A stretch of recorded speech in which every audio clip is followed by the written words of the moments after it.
last government. How many of those 262 prisoners accidentally released are migrants like Kibatu who were awaiting deportation?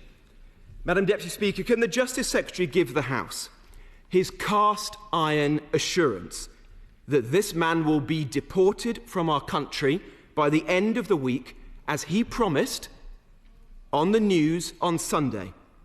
And if he fails, will he take responsibility and resign? And lastly, on Tuesday, the Justice Secretary blocked my amendment to release the migrant crime data.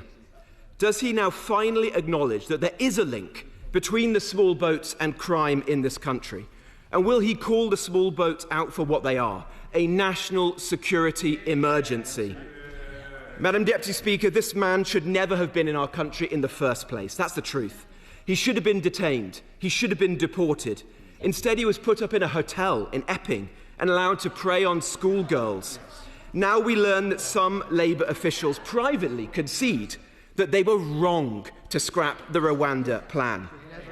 Be in no doubt, from start to finish, the Kibatu fiasco was a creation entirely of Labour's own making. So I say to the Justice Secretary, there's no point coming to the House today professing to be livid at the consequences of your own policies. The British people, they can see straight through you. Madam Deputy Speaker, this is a serious issue, and that's why there will be a full independent investigation. The Shadow Justice Secretary, I'll give him this, he's smooth. But as my mother would have said, if he was chocolate, he'd lick himself.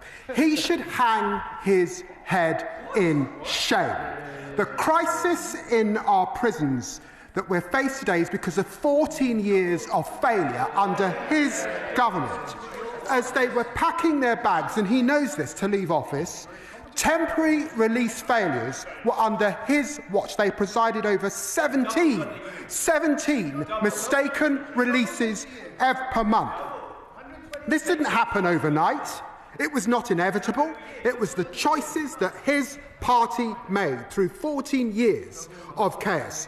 They said that they were the government of security and safety. They oversaw rising violent crime and crumbling courts and crumbling prisons. Again and again, they promised 20,000 extra prison places, and they managed an extra 500 in 14 years.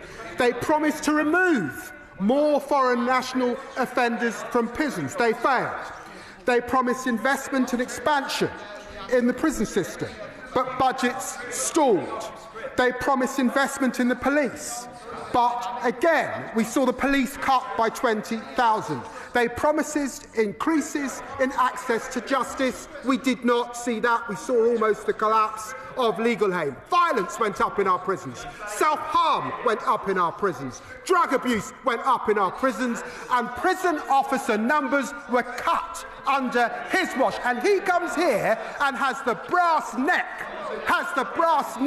to give the impression that this started just 14 months ago.